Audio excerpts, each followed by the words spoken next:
வணக்கம் மக்களே, இன்னைக்கு நம்ம வர்க்கலாக்கு தான் வந்திருக்கோம். இந்த வர்க்கலா திருவனந்தபுரம் டிஸ்ட்ரிக்டில் லொக்கேட் ஆயிருக்கு.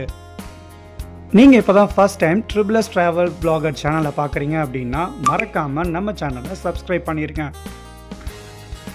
இந்த வீடியோவில் வர்க்கலாவை பற்றியும் எப்படி இங்கே ரீச் ஆகணும் அப்படின்ற டீட்டெயில்ஸ் பற்றியும் எக்ஸ்பிளைன் பண்ணியிருக்கேன். அண்ட் மறக்காமல் இந்த வீடியோவை ஸ்கிப் பண்ணாமல் பாருங்கள். வாங்க வீடியோக்குள்ளே போகலாம்.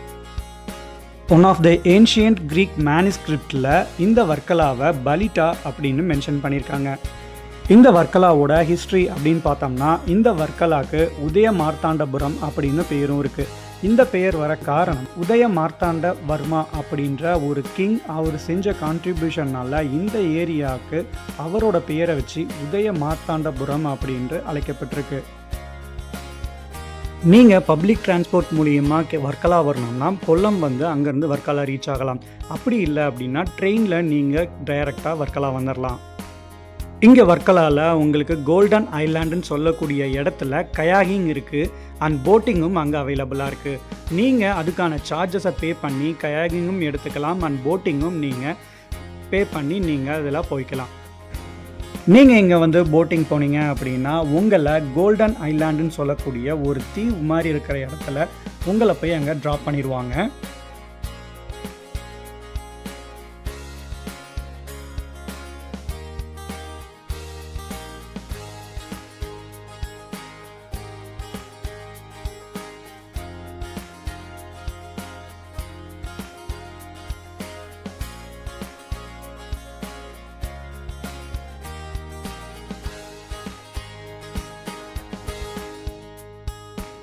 இந்த பேக் வாட்டரில் உங்களை போட்டிங் கூட்டிகிட்டு வந்து இந்த கோல்டன் ஐலாண்டில் உங்களை ட்ராப் பண்ணிடுவாங்க. இந்த தீவை பொன்னுந்துருது தீவு அப்படின்னு அழைக்கப்படுறாங்க. இந்த பெயருக்கு வர காரணம் முன்னொரு காலத்தில் வாழ்ந்த அரச குடும்பத்தில் இருக்கக்கூடிய அரசிகள் அவங்களோட தங்க ஆபரண நகைகளை இந்த தீவில் தான் மறைச்சி வச்சுருந்ததாகவும் அதனால் இந்த தீவுக்கு பொன்னந்துருது அதாவது கோல்டன் ஐலாண்டு பேர் வந்துச்சு அப்படின்னும் ஹிஸ்ட்ரியில் சொல்லப்படுது. இந்த தீவு முழுக்க முழுக்க மரங்களாலும் செடிகளாலும் தென்னை மரங்களாலும் சூழப்பட்டிருக்கு. இந்த தீவு நீர்நிலைகளுக்கு ஒரு முக்கியத்துவமாக அமைஞ்சிருக்கு. அது மட்டும் இல்லாமல் இந்த தீவு முழுக்க இயற்கையால் சூழப்பட்டிருக்கனால பறவைகளோட எண்ணிக்கைகள் எப்போவுமே இங்கே அதிகமாக இருக்குது அப்படின்னு சொல்கிறாங்க. ட்ரெக்கிங் லவ்வர்ஸ்க்கு இது ஒரு சூப்பரான ஸ்பாட் அப்படின்னு சொல்லலாம். என்னதான் இந்த ஐலாண்ட் சின்னதாக இருந்தாலும் இங்கே போகிற வழி பார்த்தீங்க அப்படின்னா ஒரு டீப்பான ஃபாரஸ்ட்டுக்குள்ளே போகிற மாதிரியான ஒரு பாதைகளை இந்த தீவு பெற்றிருக்கு.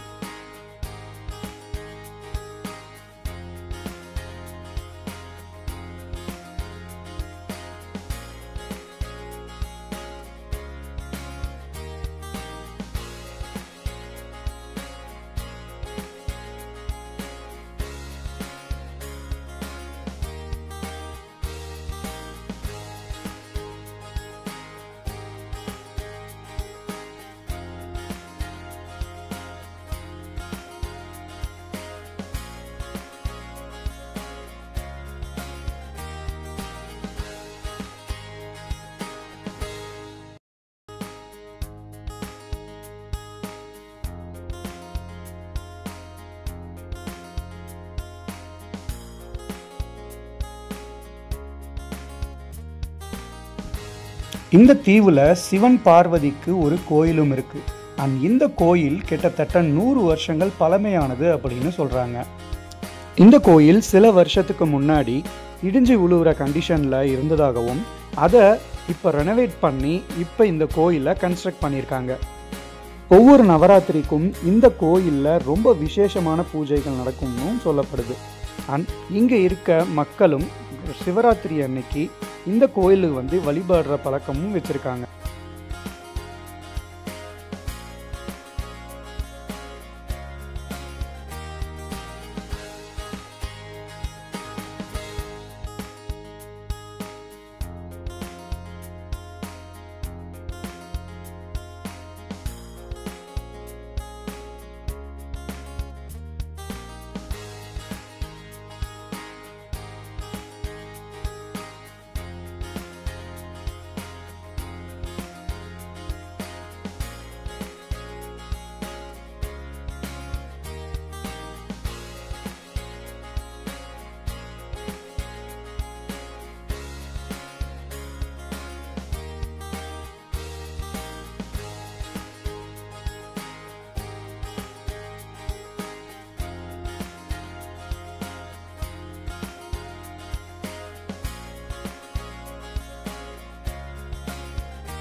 இந்த கோல்டன் ஐலாண்டில் நாங்கள் 15 to 20 minutes டைம் ஸ்பெண்ட் பண்ணோம்.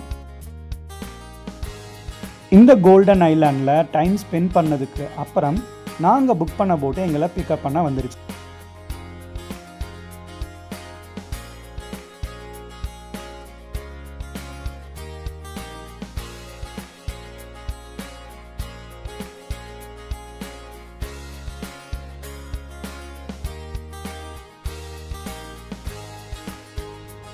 நீங்கள் வர்க்கலாவில் மெயினாக பார்க்கக்கூடிய ஒரு முக்கியமான விஷயம், அதை மட்டும் கண்டிப்பாக மறந்துடாதீங்க.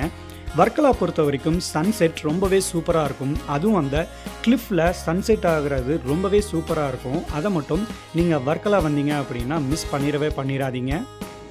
இது தவிர வர்க்கலாவில் நீங்கள் பார்க்கக்கூடிய இடம் அப்படின்னு பார்த்தீங்க அஞ்சங்கு ஃபோர்ட் அண்ட் அதுக்கப்புறம் அது பக்கத்துலேயே இருக்கக்கூடிய லைட் ஹவுஸ். இந்த அஞ்சங்கு ஃபோர்ட் அண்ட் லைட் ஹவுஸ் பற்றி நாங்கள் எங்கள் யூடியூப் சேனலில் ஷார்ட்ஸாக போட்டிருக்கோம். அண்ட் அதையும் மிஸ் பண்ணாமல் கண்டிப்பாக பாருங்கள். வர்க்கலாவில் இப்போ ரொம்பவே ட்ரெண்டிங்காக இருக்கக்கூடிய ஒரு பிளேஸ் அப்படின்னா ஜடாயு எர்த் சென்டர். அந்த ஜடாயு எர்த் சென்டரை நாங்கள் எங்கள் யூடியூப் சேனலில் தனியாக ஒரு வீடியோவே டீட்டெயிலாக போட்டிருக்கோம். அண்ட் அதையும் கண்டிப்பாக மிஸ் பண்ணாமல் பார்த்துருங்க. நீங்கள் வர்க்கலாவுக்கு ட்ரிப் பிளான் பண்ணுறீங்க அப்படின்னா 2 days நீங்கள் பிளான் பண்ணிக்கலாம். நீங்கள் வர்க்கலாவுக்கு ரீச் ஆகிறதுக்கு ட்ராவல் பண்ணக்கூடிய டைம் வந்து ரொம்ப அதிகமாகவே இருக்கும். அண்ட் இந்த வர்க்கலாவை மட்டும் பார்க்குறதுக்கு தான் நீங்கள் வரணும் அப்படின்ட்டு இல்லை. நீங்கள் வர்க்கலாவுக்கு பக்கத்தில் உங்களுக்கு அலப்பி இருக்குது. அண்ட் இதை சுற்றி நீங்கள் நிறைய டூரிஸ்ட் ஸ்பாட்ஸும் இருக்குது. நீங்கள் இன்னும் டேஸ் இருக்குது அப்படின்னா நீங்கள் போகிற வழியில் குற்றாலமும் நீங்கள் பார்க்கலாம். நாங்கள் போட் ரைடை முடிச்சுட்டு ரூமுக்கு போய் ரெஃப்ரெஷ் ஆகிட்டோம். நான் ஏற்கனவே சொன்ன மாதிரி வர்க்கலாவில் சன்செட் பார்க்க ரொம்ப சூப்பராக இருக்கும். அண்ட் அதோட கிளிப்பிங்ஸையும் ஆட் பண்ணியிருக்கேன்.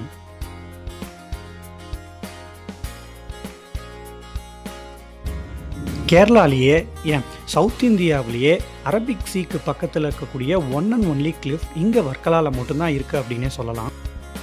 ஈவினிங் 7 o'clock மேலே நீங்கள் இந்த கிளிஃபில் நடந்து போனீங்க அப்படின்னா ஒரு சைடு உங்களுக்கு சீயோட நேச்சரை பார்க்கலாம். அண்ட் இன்னொரு சைடு ஃபுல்லாக ஏகப்பட்ட கஃபேஸும் ரெஸ்டாரண்ட்ஸும் இருக்குது. அண்ட் இங்கே நிறைய கடைகளும் இருக்குது. உங்களுக்கு தேவையான பொருட்களை நீங்கள் இங்கே பர்ச்சேஸ் பண்ணிக்கலாம். ஆனால் நீங்கள் இங்கே எதை பர்ச்சேஸ் பண்ணுறதா இருந்தாலும் கண்டிப்பாக நீங்கள் பார்கெயின் பண்ணி தான் நீங்கள் பர்ச்சேஸ் பண்ண வேண்டியதாக இருக்கும். அண்ட் காஸ்ட் வைஸ் ரொம்ப அதிகமும் சொல்லுவாங்க.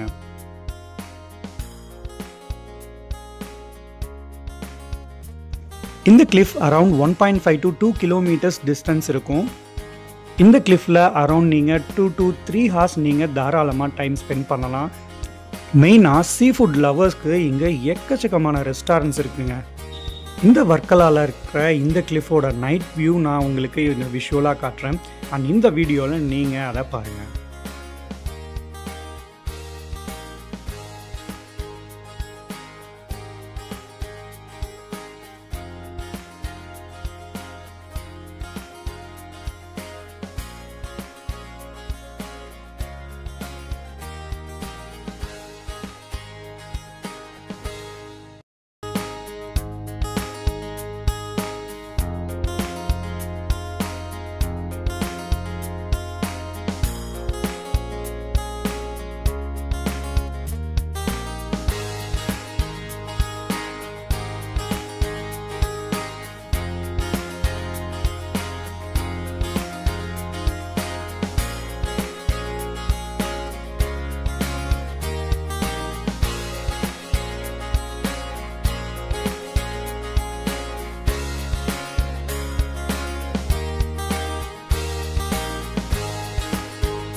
இந்த வீடியோ உங்களுக்கு பிடிச்சிருந்தால் லைக் பண்ணிடுங்க.